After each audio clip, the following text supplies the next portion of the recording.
سے بڑھ کر زیادہ پیار کرنے والا اور اپنی رحمتوں سے، اپنی برکتوں سے، اپنے فضل و کرم سے اپنے بندوں کو مالا مال کرنے والا رب ہے۔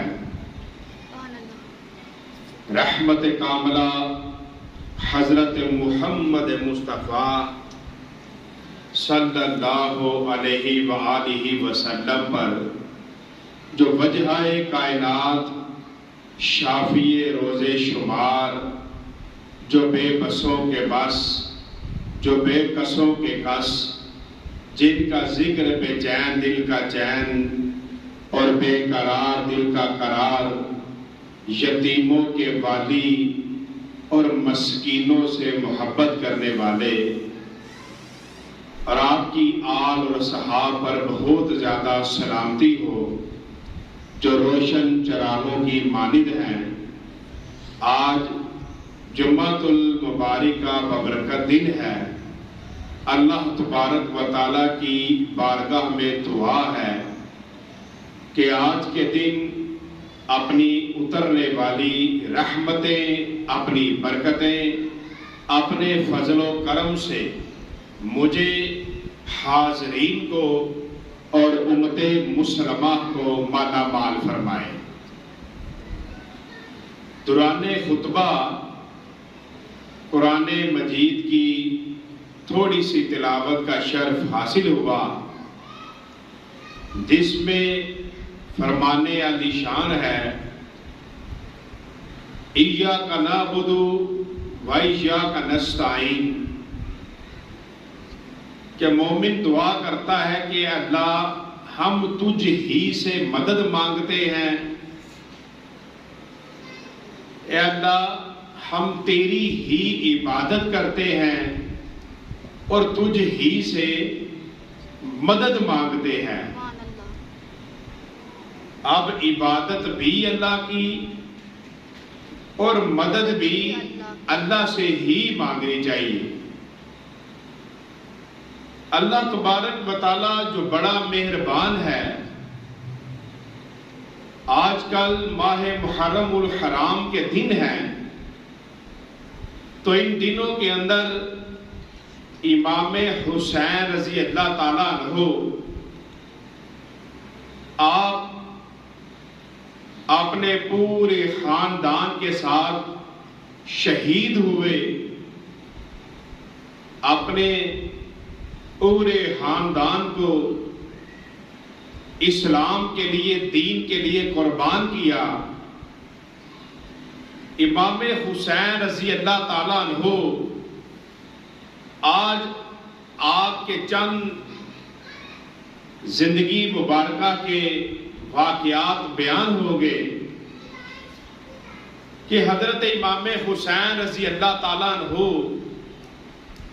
جب آپ کے والد حضرت امام علی مرتضیٰ شیر خدا رضی اللہ تعالیٰ عنہ آپ نے دنیا سے پردہ فرمایا، تو آپ کے وصال کے بعد حضرت امام حسن رضی اللہ تعالیٰ عنہ جو خلافت کے منصب پر بیٹھے، پھر آپ نے حضرت امیر معاویہ رضی اللہ تعالیٰ عنہ کے حق میں اس منصب کو چھوڑ دیا، تو حضرت امام حسین رضی اللہ تعالیٰ عنہ آپ ذرا جلالی طبیعت کے تھے، اور امام حسن رضی اللہ تعالیٰ عنہ بڑے نرم تھے، بڑے حلیم تھے۔ تو امام حسین رضی اللہ تعالیٰ عنہ امام حسن کو فرمانے لگے، عرض کرنے لگے کہ اس منصب کے لیے امیر معاویہ کی نسبت آپ زیادہ حقدار ہیں، کیونکہ آپ مسلمانوں کی نگہداشت زیادہ رکھ سکتے ہیں، تو آپ اس کے حقدار زیادہ ہیں۔ تو حضرت امام حسن رضی اللہ تعالیٰ عنہ آپ نے فرمایا کہ میں نے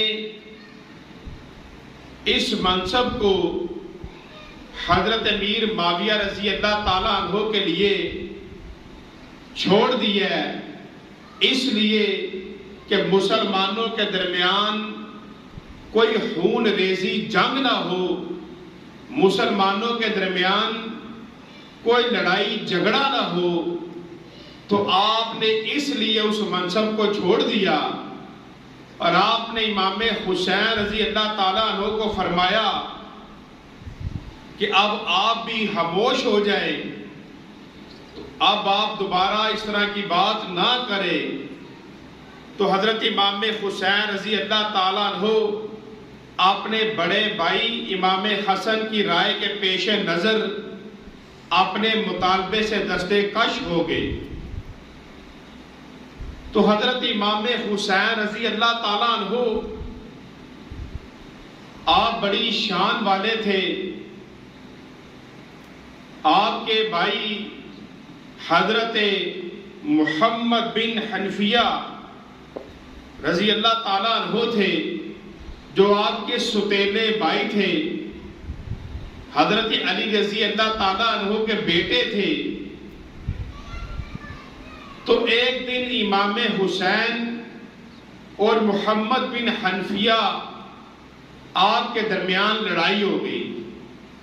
جب جھگڑا ہو گیا تو محمد بن حنفیہ اپنے گھر میں آئے اور آ کر امام حسین رضی اللہ تعالیٰ عنہ کو خط لکھا، اور خط کے اندر لکھا بسم اللہ الرحمن الرحیم، اما بعد، آپ کو ایسا مقام اور مرتبہ حاصل ہے کہ جس تک میری رسائی ناممکن ہے، اس لیے کہ میری والدہ بنو حنفیہ کی ایک خاتون ہے، جبکہ آپ کی والدہ سیدہ فاطمہ دختر خاتم النبیین رسول ہیں۔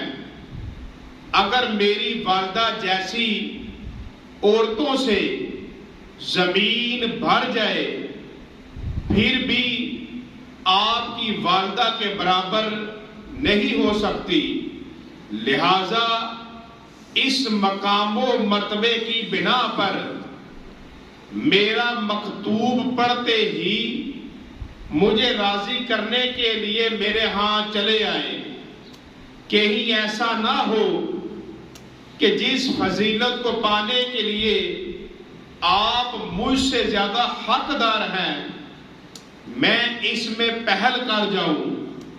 وسلام۔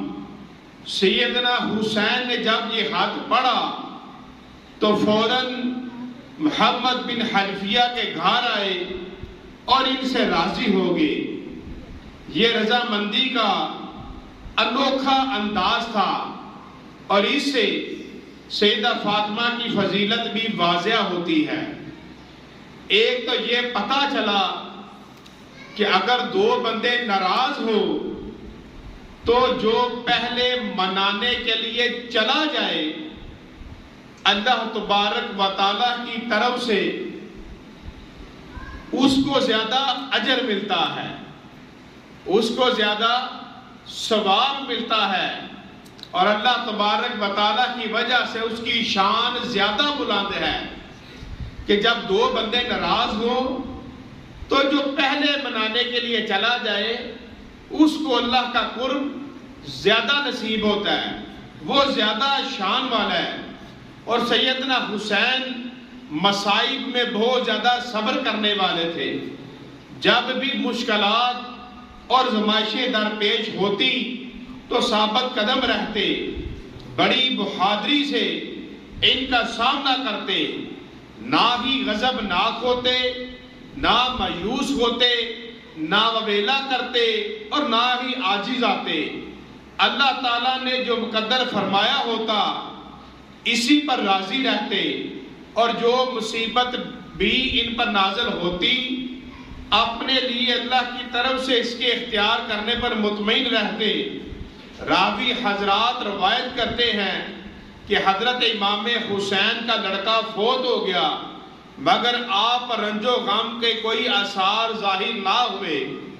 جب اس بارے میں لوگوں نے آپ سے استفسار کیا تو فرمایا بے شک ہم اہل بیت سے معافی مانگتے ہیں، وہ نعمتیں عطا فرماتا ہے، پھر جب اس چیز کا ارادہ فرماتا ہے جو ہمیں ناپسند ہیں مگر وہ اسے پسند ہے تو ہم اس پر راضی رہتے ہیں۔ تو حضرت امام حسین رضی اللہ تعالیٰ عنہ اتنی شان والے تھے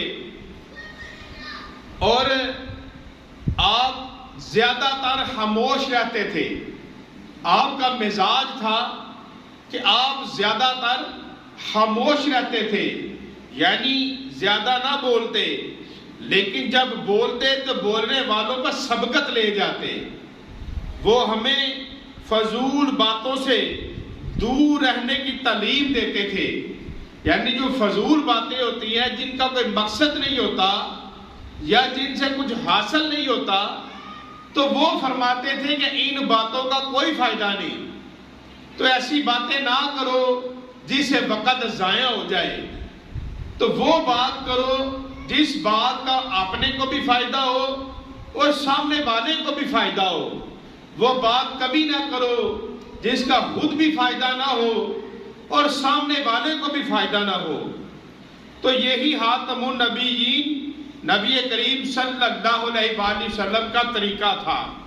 چنانچہ آپ صلی اللہ علیہ وسلم کا ارشاد ہے کسی بندے پر ایمان اس وقت تک درست نہیں ہو سکتا جب تک اس کا دل درست نہ ہو جائے، اور اس کا دل درست نہیں ہو سکتا جب تک اس کی زبان درست نہ ہو جائے۔ سیدنا حسین اپنی گفتگو کو اپنا عمل سمجھتے تھے، اس لیے اکثر چپ رہتے تھے، یعنی جو ان کے الفاظ ہوتے تھے وہ سمجھتے تھے کہ یہ میرے عمل ہیں، تو اس لیے بات وہی کرتے کہ جو انسان کے عمل میں ہو، وہ بات کرنی چاہیے۔ تو سیدنا حسین رضی اللہ تعالیٰ عنہ آپ نے ہمیں یہ تعلیم دی کہ اپنی زبان کو زیادہ تر روکے رکھو اور فضولیات سے بچتے رہو۔ اور امام حسین رضی اللہ تعالیٰ عنہ کے بعد اولیاء کرام بھی اسی طرح ہیں کہ وہ اپنی زبان کو پکڑ کر، بعض اولیاء کرام کی عادت تھی کہ صبح اٹھتے تو اپنی زبان کو پکڑ لیتے اور پکڑ کر کہتے کہ اے زبان تو ٹھیک رہنا، اگر تو ٹھیک رہی تو پھر میں بھی ٹھیک رہوں گا، میرے جسم کے سارے اعضاء بھی ٹھیک رہیں گے، اور اگر تو خراب ہوئی تو پھر میں بھی خراب ہو جاؤں گا۔ تو زبان کی حفاظت کرتے۔ تو حضرت سلیمان علیہ السلام آپ کے زمانے میں ایک شخص تھا، تو اس نے 1000 دینار کا ایک پرندہ خریدا، اور وہ پرندہ بڑی پیاری آوازیں نکالتا تھا۔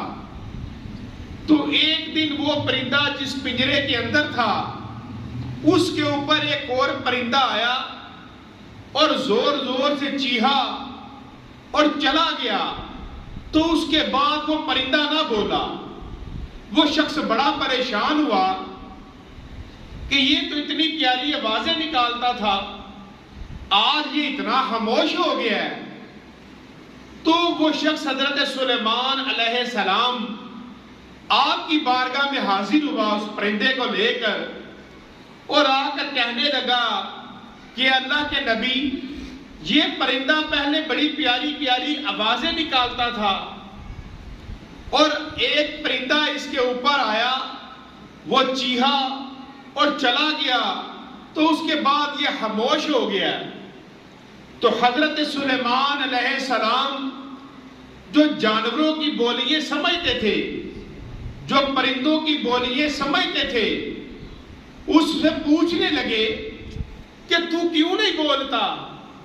تو اس نے حضرت سلیمان علیہ السلام کی بارگاہ میں عرض کیا کہ اللہ کے نبی، وہ پرندہ میرے اوپر آیا تو اس نے آ کر مجھے بتایا کہ تیرے قید ہونے کی وجہ تیری یہ زبان ہے، تیری یہ آواز ہے، اگر تیری آواز بند رہے تو پھر کبھی قید نہ ہو۔ تو بس میں نے اس دن کا ارادہ کر لیا ہے کہ اب میں مر جاؤں گا لیکن میں بولوں گا نہیں۔ تو حضرت سلیمان علیہ السلام آپ نے اس شخص کو فرمایا کہ اب یہ نہیں بولے گا، اس نے پکا ارادہ کر لیا ہے، بے شک یہ مر جائے۔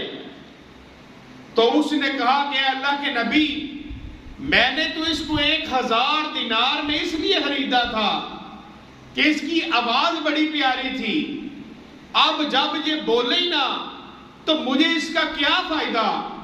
تو حضرت سلیمان علیہ السلام نے اس کو 1000 دینار دیے اور پرندے کو لے کر آزاد کر دیا، اور پرندہ اڑتا ہوا ہوا میں جب چلا تو پیاری آواز سے بولنے لگا۔ پتہ یہ چلا کہ یہ انسان جب اپنی زبان پر قابو نہیں رکھتا تو قابو نہ رکھنے کی وجہ سے وہ کبھی کبھی ایسی مصیبت میں بھی چلا جاتا ہے، اور جو اپنی زبان کو قابو میں رکھ لے تو وہ بڑے بڑے قید خانوں سے بچ جاتا ہے، وہ بڑے بڑے پنجروں سے بچ جاتا ہے، پریشانیوں سے بچ جاتا ہے۔ کہ جو انسان اپنی زبان کو خاموش رکھتا ہے۔ تو حضرت سلیمان علیہ السلام آپ نے اس کو یہ فرمایا تو پھر پرندے کو آزاد کر دیا۔ تو امام حسین رضی اللہ تعالیٰ عنہ آپ بھی زیادہ نہ بولتے تھے، لیکن جب بولتے تو دوسروں سے سبقت لے جایا کرتے تھے، یعنی بتایا کہ اپنی زبان کو زیادہ چپ کا روزہ رکھو۔ کہتے ہیں ایک چپ 100 سکھ، ایک چپ 100 سکھ۔ تو خاموشی بڑی کمال چیز ہوتی ہے۔ تو یہ ہمیں انہوں نے سبق دیا۔ اور حضرت امام حسین رضی اللہ تعالیٰ عنہ آپ قرآن مجید سے بڑا لگاؤ تھا، بہت زیادہ قرآن مجید کو پڑھتے تھے، ہر روز تلاوت کرتے تھے، اور اپنے والد امیر المومنین سیدنا علی کی صحبت اور اس کائنات میں غور و فکر سے سیدنا حسین نے یہ سمجھا کہ دنیا امتحان اور آزمائش کی جگہ ہے۔ آپ قرآن مجید کے تربیت یافتہ تھے، آپ نے قرآن پاک کی ان آیات مبارکہ کو ذہن نشین کر لیا تھا کہ جو قرآن پاک کی آیات مبارکہ ہمیں بتاتی ہے کہ یہ دنیا آزمائش کی جگہ ہے، اس کی ذلت اور حقارت، بجلت، فنا اور زوال سب کچھ یہ بتاتی ہیں۔ تو سیدنا امام حسین جمعۃ المبارک کو سورۃ القاف کی آیات پڑھنے کی سنت پر عمل کرتے ہوں گے، جس میں دنیا کی بے ثباتی کا بار بار ذکر ہے، اور سورۃ القاف میں یہ سورت بتاتی ہے کہ دنیا ایک حقیر اور چند روزہ چیز ہے۔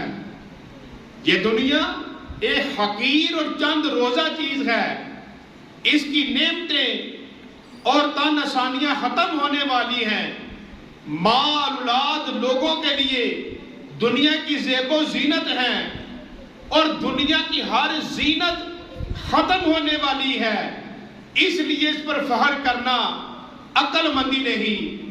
پھر یہ سورت بتاتی ہے سورہ قاف کہ نیکیاں باقی رہنے والی ہیں، ان کا اجر و ثواب بھی بے حد و حساب ہوگا۔ پاس یہ چیز سیدنا حسین پر اس طرح اثر انداز ہوئی کہ دنیاوی مال و اسباب سے دل نہ لگایا۔ اسی لیے سب کچھ قربان کر دیا.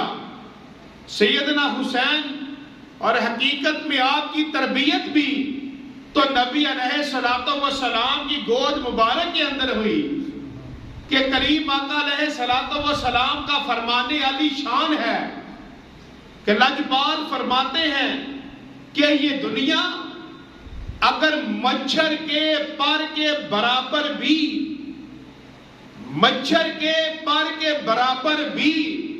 اللہ کی نظر میں اہمیت رکھتی تو اللہ کافروں کو اس میں سے ایک گھونٹ بھی نہ دیتا.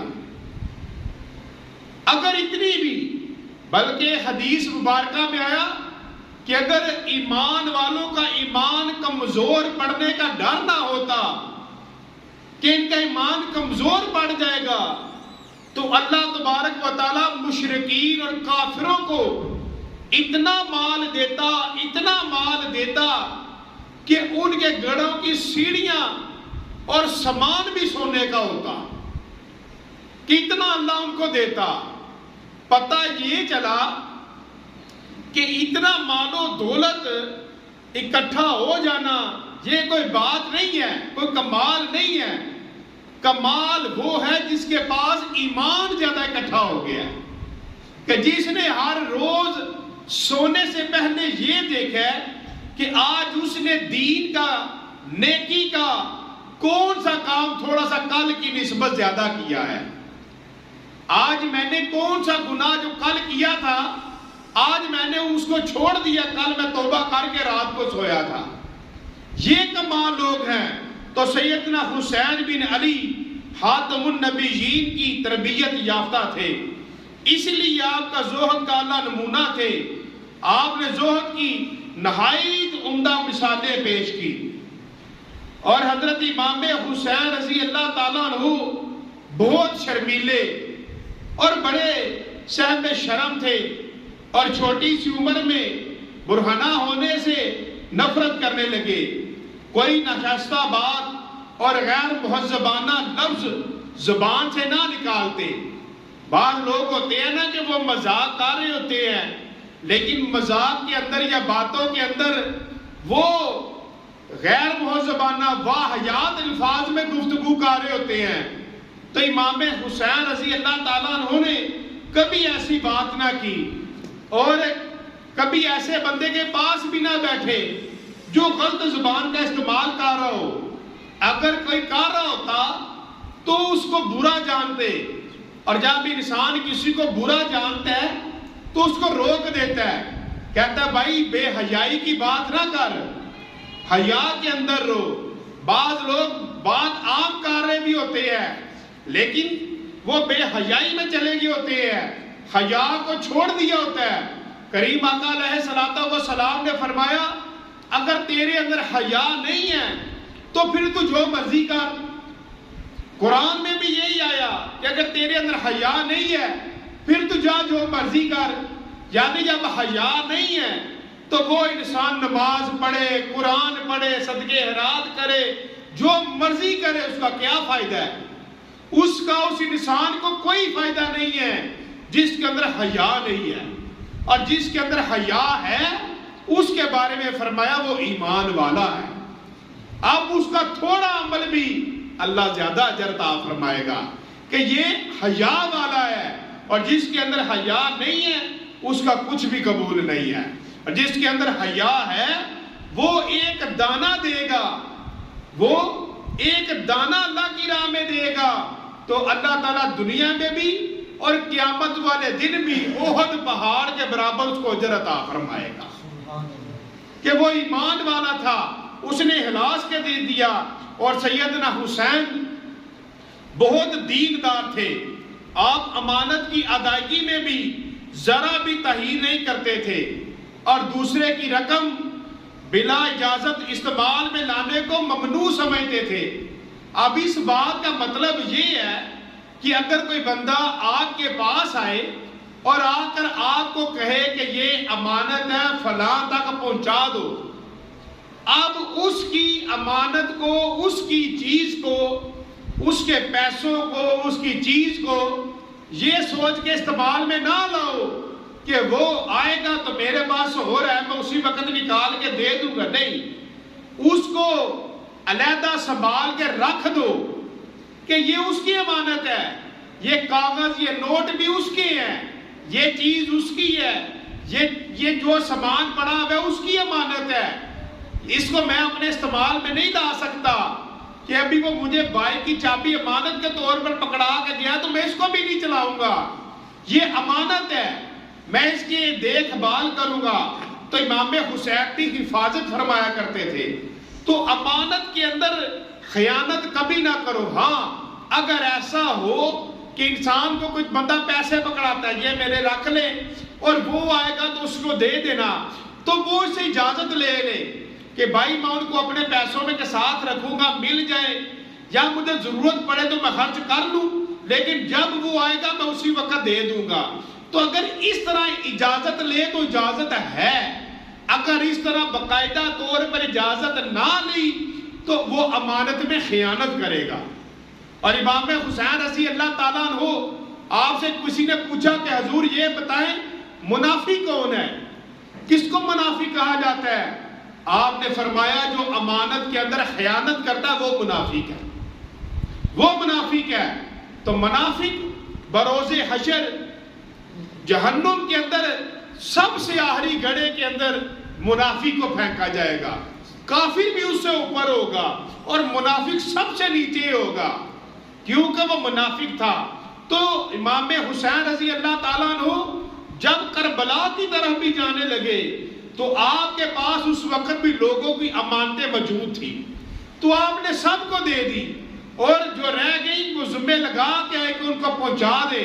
اور آپ کے پاس کسی کی امانت پڑی ہوتی تو گھر سے باہر جاتے تو اپنے گھر والوں کو بتا کر جاتے کہ یہ امانت فلاں کی ہے، اگر وہ لینے آ گیا تو دیر نہیں کرنی، جلدی جلدی اس کی امانت دے دینی ہے۔ بعض بندے ہمارے معاشرے کے اندر کسی کو امانت پکڑا کر بھی پھنس جاتے ہیں، کسی کو امانت پکڑائی یہ رکھ لو۔ ہمارے گجرات کا بھی ایک واقعہ ہوا، کسی نے کسی کو 12 لاکھ روپے امانت پکڑائی اور پھر وہ بیچارہ گولیوں تک آ گیا۔ تو امانت کسی کی بڑی سنبھال کے رکھنی چاہیے۔ تو امام حسین رضی اللہ تعالیٰ عنہ، آپ کی یہ زندگی مبارکہ کا کمال تھا۔ اور ایک دفعہ کسی نے آپ سے پوچھا کہ حضرت نیک لوگوں کی کیا شناخت ہے کہ یہ نیک لوگ ہیں؟ تو آپ نے فرمایا کہ تو نے قرآن کریم کی سورہ مومنوں کی یہ آیت نہیں پڑھی کہ اے اور وہ لوگ جو اپنی امانتوں اور اپنے وعدوں کا خیال رکھتے ہیں؟ یعنی کہ نیک لوگ وہ ہیں، ایک تو کسی کی امانت میں خیانت نہیں کرتے، دوسرا نیک لوگ وہ ہیں کہ جب کسی سے کوئی وعدہ کرتے ہیں تو اس وعدے کو پورا کرتے ہیں۔ لیکن وہ وعدہ کون سا ہونا چاہیے؟ وہ وعدہ نیکی کا ہونا چاہیے۔ اگر کسی کے ساتھ برائی کا وعدہ کیا ہے کہ میں تیرے ساتھ مل کر یہ کام کروں گا، تو اس وعدے کو توڑ دینا بھی ثواب ہے، اس وعدے میں نہ جانا ثواب ہے۔ لیکن جب کسی کے ساتھ نیکی کا وعدہ کیا تو پھر اس وعدے کو ضرور پورا کرنا چاہیے۔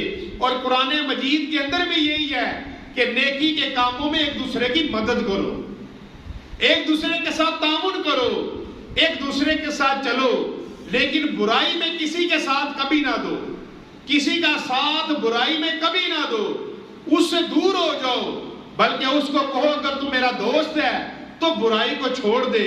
تو حضرت امام حسین رضی اللہ تعالیٰ عنہ آپ بڑے کمال، آج آپ کے چند حسائل بیان ہوئے، اور ایک واقعہ آخر میں یہ بھی بیان کروں کہ ایک مرتبہ کسی شخص نے سیدنا حسین کے سامنے آتے ہی آپ کو آپ کے بھائی سیدنا حسن اور آپ کے والد سیدنا علی کو نازیبا الفاظ کے، یعنی آپ کے بڑے بھائی کو بھی اور آپ کے والد کو بھی نازیبا الفاظ کے، تو امام حسین ایک دم جلال میں نہ آئے بلکہ سن کے ہنس پڑے، مسکرا دیے اور فرمایا مجھے لگتا ہے تو پریشان ہے اور تیرے اوپر قرض ہے۔ اسی وقت امام حسین نے فرمایا یہ لے، میرے پاس 40 دینار ہیں، جا تو جلدی جلدی جا اور اپنا قرضہ اتار لے، اور تجھے اگر کوئی پریشانی ہو تو میرے پاس آیا کر، میں تیری ضرورت کو پورا کر دیا کروں گا، مگر یہ بات نہ بھول کہ خاتم النبیین رسول اللہ صلی اللہ علیہ وسلم نے بدگوئی اور گالی گلوچ سے سختی سے منع کیا ہے۔ جب اس گستاخ نے یہ سب کچھ دیکھا تو وہ آپ کے پاس آ کر کہنے لگا کہ حضور مجھے معاف کر دیں۔ یعنی کسی کو اپنا بنانا ہو تو اس کی برائی کا جواب برائی سے نہ دو۔ امام حسین فرماتے ہیں وہ تجھ سے برا کرتا ہے تو اس کے ساتھ اچھا کر، تو اچھا کرے گا تو وہ تیرے قدموں میں آ جائے گا۔ وَمَا عَلَيْنَا إِلَّا الْبَلَاغُ الْمُبِينُ، جنہوں نے سنتے